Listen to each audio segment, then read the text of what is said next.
다음은 잊혀진 줄 알았던 건희 언니가 또 등장을 했어요. 네. 요즘 그 네. 최고의 정론의 길을 가고 있는 열린공감 TV의 방송 내용이죠. 어제 제가 네. 봤는데 옛날 사진을 올리셨던데 이 사진이 동일이 맞나 싶은 정도로 약간 아니, 좀 근데 다르다, 아니 볼 왜 때. 우리 이제 네. 흔히 하는 말이 아무리 성형수술을 해도 원판 불변의 법칙 뭐 이런 얘기하고 성형수술 많이 해도 그래도 옛날 얼굴 남아있다 그러는데 네. 저 진짜 솔직히 아니 지금 여기 나와 있는 두 사람도 다른 사람 같고 특히나 그 다음 3차, 4차는 더 다른 사람 같아. 지금도 보면 다른 사람 네. 같죠. 그러면은 뭐. 단계를 이렇게 쭉 사진으로 엮어주세요. 1단계, 2단계, 그다음 수술 근데 어디를 한 거야? 몇 분? 그렇게 네. 딴 사람이 될 수 있어요? 아니 나 진짜 궁금해서 그리고 거기 어디야? 나도 좀 갈아엎고 싶다. 의느님이 정말. 그냥 의느님이 아닙니다. 네. 어쨌든 요런 게 있었고 그 다음에 정운천 전 총리가 등장을 해서 그러니까 이 네. 언니가 엄청 인싸거나 정운천 총리가 화산사의 단골이거나 뭐 둘 중에 하나는 연관관계가 있지 않았겠어요? 그게 아니면 뭐- 정운천과 네. 김건희를 정말 건전한 목적으로 연결해 주신 주지스님의 은혜가 있었던가. 그게 아니면 이 둘이 만나기가 쉬운 조합이 아니지 않습니까? 어떻게 보더라도. 근데 언론인이 연결시켜가지고 뮤지컬을 같이 보러 다니는 팀에 있었다고 하는데 근데 총리까지 하신 분이 그 당시에 김건희 씨는 사실 뭐 유명한 기획자라든지 이런 사람도 아니었거든요. 근데 그 제보자가 그 김건희 씨하고 정운찬 전 총리가 통화를 살갑게 했던 거를 목격을 했다. 심지어 전화가 김건희 씨한테 왔다. 이게 먼저 왔다. 이런 얘기를 했거든요. 그 당시 정운천 총리가 총장 아니었나요? 정치인이었나요? 그러니까 어느 이게 시기인지를 정확하게 시기를 몰라갖고. 잘 특정을 못 하는데 네. 총리가 된 후였거나 그러니까 총리 마지막이었거나 총리가 끝나고 나서였거나 뭐 하여튼 이거는 이제 10년 정도 지났기 때문에 좀 애매하다고 하는데 어쨌든 그런 얘기를 하고 이게 인맥이 장난이 아니었다 옛날부터. 그러니까 이건 인맥이 장난이 아니었던 게 아니라 네.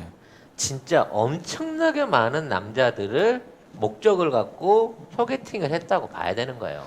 소개팅까지는 아닌 것 같은데. 그러니까 소개팅이 아니면 네. 그럼 헌팅이냐? 찾아가서 만났겠니? 누군가가 소개시켜줬으니까 소개팅이지. 그렇죠. 근데 소개시켰겠죠. 네. 뭐 처음에 검사들 뭐 이거는 한 그룹이니까 다리 건너 갈 수도 있다고 치지만 네. 방송 아나운서부터 시작해서 재벌 사모님들 그리고 그렇죠. 이런 정치인들, 대학 교수들 등등 사회 저변에 어떠한 영향력을 발휘할 수 있는 인사들을 거의 안 가리고 만나고 다닌 게 아니냐.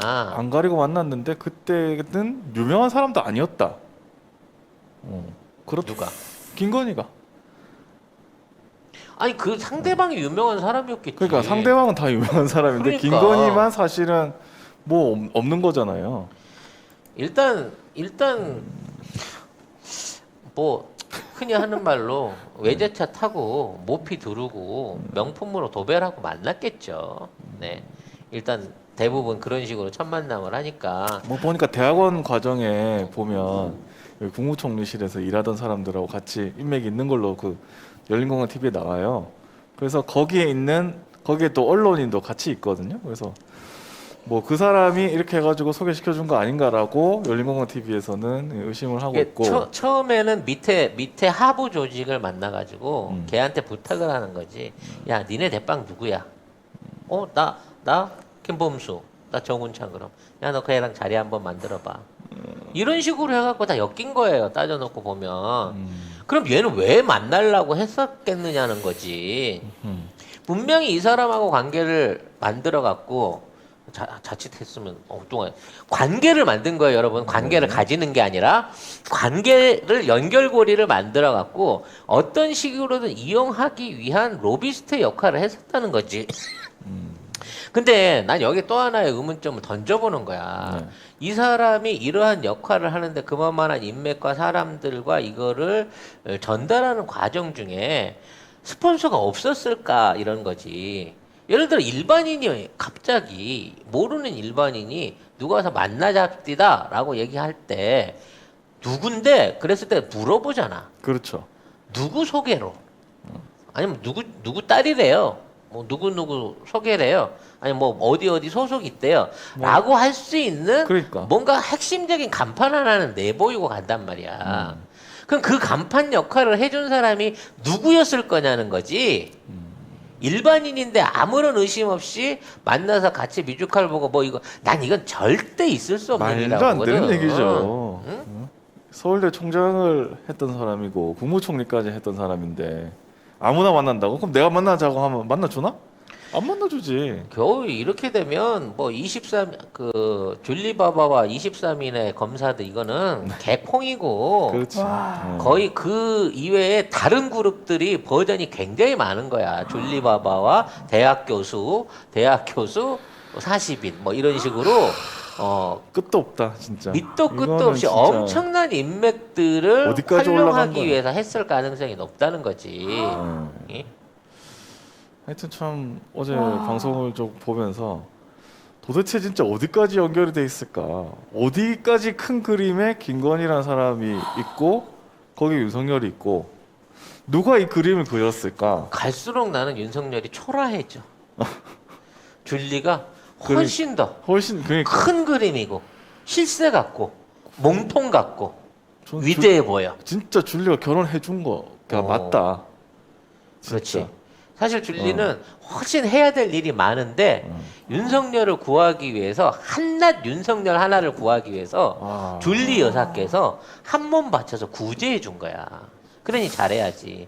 이 정도 되면 뭐 정인숙 사건이나 뭐 옛날 마타하리 사건이나 이런 것처럼 네. 나중에 이게 거대한 전설이 되지 않을까 싶은 생각도 들어요. 역사에 남을 것 같아요. 엮여 있는 사람들이 그리고 지금 우리가 왜 장희빈 막 사극으로 만들듯이 줄리의 남자들 요거는 이런 장희빈과가 아니야. 응. 요거는 어우동과예요. 어우동? 네. 오동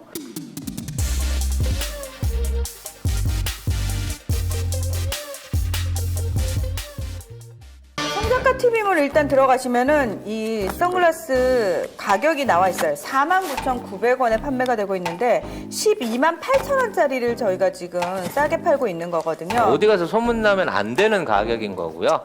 네. 모델분이 직접 착용을 한 나비드라는 선글라스 제품이고요. 저는 얼굴에 단점이 많은 사람이잖아요. 특히 얼굴형 동그랗습니다. 게다가 광대 겁나 튀어나와 있어요. 어제 제가 이 선글라스 보면서 딱 그 생각했어요. 이거는 되게 괜찮다. 일단 가벼워요. 되게 가볍고 딱 꼈을 때 여러분 어때요? 저는 이 선글라스 사실 되게 마음에 들거든요. 요건 어때요? 요거 되게 발랄하고 약간 럭셔리해 보이고 저 예전에 몸 모를 때 선글라스라는 걸 모를 때 길거리 가다가 자판에서 10,000원짜리 샀어요. 눈이 너무 피곤해요. 선글라스는 외적으로 디자인도 예뻐야 되지만 무엇보다 사실 중요한 거는 요 안경 알이에요. 이걸 끼고 있을 때 피곤해지면 안 되는데 예, 요거는 그런 저급한 선글라스가 결코 아니라는 거. 지금 저희 송작가 TV 몰에서만 갑자기 반짝 세일을 하는 거기 때문에 요거 한정판입니다. 예, 한정판이어서 요거 다 수량 다 떨어지면은 이제 솔드아웃 되는 거예요. 네. 방갓집 여식이 갑자기 이제 기생으로 돌변해가지고 한양 최고의 기생이 돼가지고 온갖 뭐 그런 이제 그 설담이 있거든. 그러니까 장희빈과보다는 어우동과에 가까운 네. 그런 어떤 그 디테일들이 어우동. 앞으로 정리가 되지 않을까라는 생각이 듭니다. 어우동이면 네. 공중파에서 드라마는 못 만들겠네. 왜 못 만들어? 우리 드라마의 수준을 뭘로 보는 거야? 어우동이 드라마가 된 적은 없잖아요. 이상한 그렇지. 19금 영화만 나왔지. 이제 드라마로 나옵니다. 아 근데 어우동이요? 드라마로 나오면 안 돼요. 그럼 또 정치적이라고 한단 말이야. 네? 누구를 어우동이요? 연상시킨다 이렇게 하면은 또 드라마도 못 만들게 해. 이게 뭔 말이야, 정말. 아 어지러워. 네.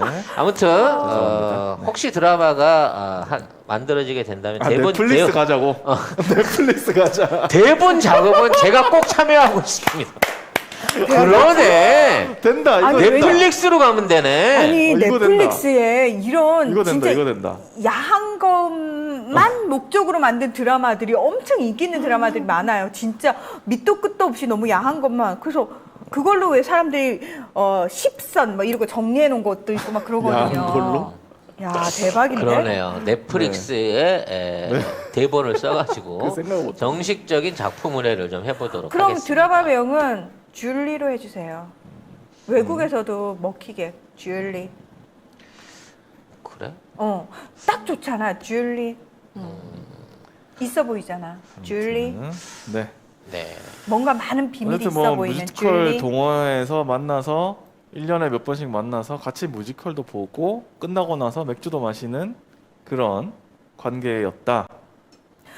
여러분 저는 넷플릭스 그거 못 봤어요. 시간이 없어. 지금 드라마도 못 보고 있다고요. 저는. 정운찬 전 네. 총리와 이 김건희 씨와의 관계, 그리고 이게 어디까지 펼쳐져 있을 것인가, 이 인맥이 야, 아직도 궁금합니다.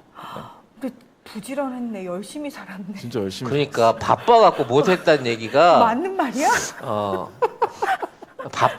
바빠서 말하자면 네. 아무튼 바쁘긴 겁나게 바쁘게 네. 살았던 것 같아요. 바쁘게 그 점은 인정해야 되겠네요. 네. 네. 근데 이게 또 얘기를 하다가 보니까 이 강진구 기자한테 정운찬 전 총리가 뭐 기사화하지 말아달라, 뭐 잘 좀 해달라, 동문이신데 이러면서 막 약간 그래, 그것까지 쩔쩔맸는데 이걸 다 또 공개. 정운찬 총리한테 확인까지 한 거야? 네, 전화 통화를 해가지고. 야, 아니 뭐 그렇게 했는데 뭐 좀 그렇다 이러면서 기사화 하지 말아달라 이렇게 얘기했는데 그게 다 나왔어요.